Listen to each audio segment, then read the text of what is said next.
धमकाकर जूता टेबल पर रखा था अगर मुझे धमकी दे रही है कि जूता मारेगा सर पे।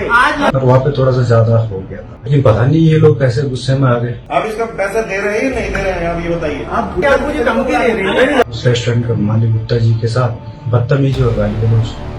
आप अगर मुझे धमकी दे रहे हैं तो मैं इस रेस्टोरेंट को बंद कर देता हूँ।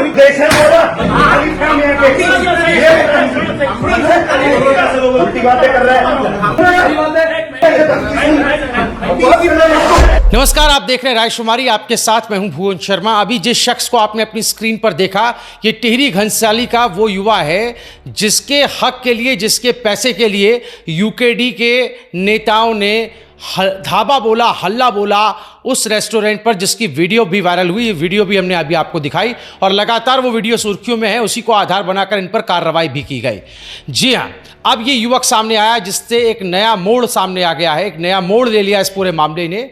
आशुतोष नेगी और आशीष नेगी, जो इस वीडियो में भी काफ़ी उग्र दिखाई दे रहे हैं, अब इस शख्स ने बताया है कि कैसे वो इन नेताओं तक पहुंचा और कैसे उनके रवैये, जिस तरह से उन्होंने रेस्टोरेंट में अपना एक बॉडी लैंग्वेज दिखाई, जिस तरह से धमकी दी, इस युवक ने कहा कि उससे पता नहीं था कि ये लोग ऐसा करने वाले हैं। तो कई खुलासे इसने किए हैं, कई बातें इसने अंदर की बताई हैं, जिसको लेकर इस पूरे मामले ने एक नया मोड़ ले लिया है। लोग बहुत हैरान हैं। ये पूरी वीडियो क्या है, इस युवक का बयान क्या है, जिस युवक को आप देख रहे हैं स्क्रीन पर, इस युवक ने क्या कुछ कहा है इस पूरे प्रकरण पर, क्योंकि ये वहां पर था, प्रत्यक्षदर्शी था, भुक्तभोगी था।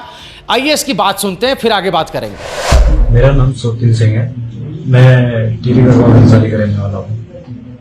एक्चुअली बात क्या हुआ था कि बीच में अभी फरवरी के बाद जो मैंने काम किया था देहरादून में नाला पानी शॉप में ना, रजवाड़ा रेस्टोरेंट में, तो मेरा कुल मिला के वहाँ पे 22 दिन का हिसाब किताब था, जिस मामले में कि मैंने पहले ही नोटिस पीरियड भी दे रखा था। तो नोटिस पीरियड दे रखा था तो मालिक साहब से बात की थी मैंने कि सर मेरा ऐसी बात है कि मेरा एकदम से बाहर कब हो चुका था। तो मैंने बोल दिया कि सर ऐसी बात कब दोगे आप, मतलब सैलरी। तो सैलरी देने के बाद मैं जब उनसे बोली तो उन्होंने बोला कि ऐसे नहीं दे सकते हम लोग, साफ इनकार कर दिया उन्होंने। तो मैं 25 तारीख की बात थी ये, जब जिस दिन उनसे बात की थी मैंने, तो मैं सीधे घर निकल गया। फिर दूसरे दिन 26 तारीख को जब मैं वहां आया तो मतलब वो एक लड़का काम करता था वहां पे, रोबिन। तो रोबिन ने मेरे को नंबर दिया कि आप इस नंबर पे कॉल करिए, इस नंबर पे अगर हो सकता है तो हेल्प मिल सकती है आपको। तो मैंने भी सीधा उस नंबर पे कॉल किया। जब कॉल किया तो आशीष नेगी ने बोला है, मेरे से बात की है। तो बात हुई उनसे, उन्होंने बोला कहाँ हो आप। तो मैं उस टाइम में मैंने कहा सर मैं तो मियाँ वाले में हूँ।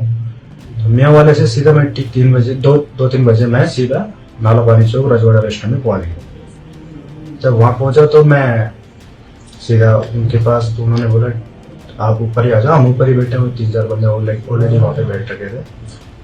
जैसे मैं ऊपर गया तो उन्होंने सीधा मेरे को बोल दिया कि आपको जो है कुछ बोलने की जरूरत नहीं, ये मुकदमा हमारा है, हम अपने तरीके से हैंडल करेंगे इस चीज को। तो मैंने कहा ठीक है, मतलब ये मुझे तो ये लग रहा था कि मेरी हेल्प भी करेंगे, मतलब सही रहेगा मेरे लिए भी, तो अच्छा ही है। तो जब बात आगे बढ़ी है, बहस हुई उनसे, जब आपस में मतलब मालिक लोगों ने जैसे बात चल रही थी इनके बीच में, तो बात चल रही तो इन्होंने थोड़ा सा व्यवहार भी कर दिया उनके साथ में। हालांकि तो पैसे तो दे दिए थे, पर वहां पे थोड़ा सा ज्यादा हो गया था एक्चुअली में, जो वहां पे बात हुई थी। मैं तो इनके पास मदद के लिए गया था, लेकिन पता नहीं ये लोग कैसे गुस्से में आ गए और उस रेस्टोरेंट के मालिक गुप्ता जी के साथ बदतमीजी और गाली गलौज और धमकाकर जूता टेबल पर रखा था।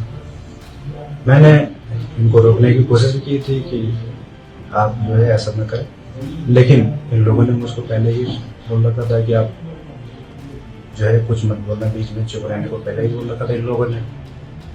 तब चुप भी था मैं, तो मतलब कुछ बोल भी नहीं पाया उस टाइम पे।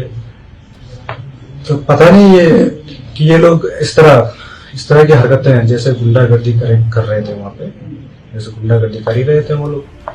तो मुझे बाद में पता लगा कि इनके ऊपर कई केस दर्ज भी थे।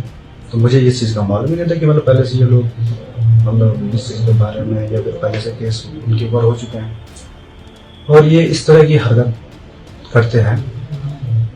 अगर मुझे ये पहले पता होता तो शायद मैं इनको कॉल में करता, ना मैं इनको ये बोलता कि मैं मुझे आपकी हेल्प की जरूरत है, इस तरह हरकत करते हैं तो मैं इनको कभी ना कहता। तो देखा आपने और सुना भी कि किस तरह से इसने एक एक कर कई सारी चीजें बताई। मसलन इसने बताया कि इसका मुंह बंद कर दिया गया, इसे कुछ भी नहीं बोलने दिया गया, इसको नहीं पता था कि इस तरह का हंगामा होगा। जो रेस्टोरेंट के ओनर हैं गुप्ता जी, उनके खिलाफ इतने उग्र हो जाएंगे, जूता टेबल पर रख देंगे, उनको ही धमकी देने लगेंगे। इसने ये भी बताया कि किस तरह से इसकी नौकरी और सैलरी जो रोकी गई थी, वो पूरा प्रकरण क्या था, बाकायदा नोटिस इसने दिया था अगर इसकी माने तो।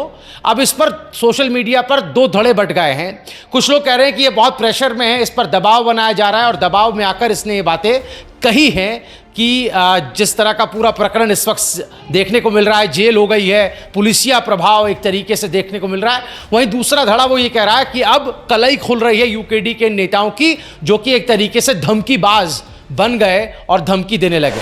वैसे इस बारे में आपकी ओपिनियन क्या है, आपकी राय क्या है? इस युवक का बयान सुनने के बाद आपके विचार क्या हैं? हम जरूर कमेंट में जानना चाहते हैं कि आपको लगता है कि इस तरीके के बयान के बाद अब कहीं ना कहीं पिक्चर क्लियर होती नजर आ रही है? क्या ऐसा लग रहा है कि इस बयान आने के बाद आशुतोष नेगी, आशीष नेगी की अब मुश्किलें बढ़ जाएंगी, जो इस वक्त 14 दिन की न्यायिक हिरासत में? जो कुछ भी हो, इस पूरे मामले ने एक बार फिर से सियासत को जरूर गरमा दिया है। यूकेडी अब इस पर क्या स्पष्टीकरण देगी, यूकेडी की तरफ से क्या बयान आएगा, इस पर भी हमारी निगाह बनी रहेगी। तमाम अपडेट्स के लिए आप देखते रहिए राय शुमारी।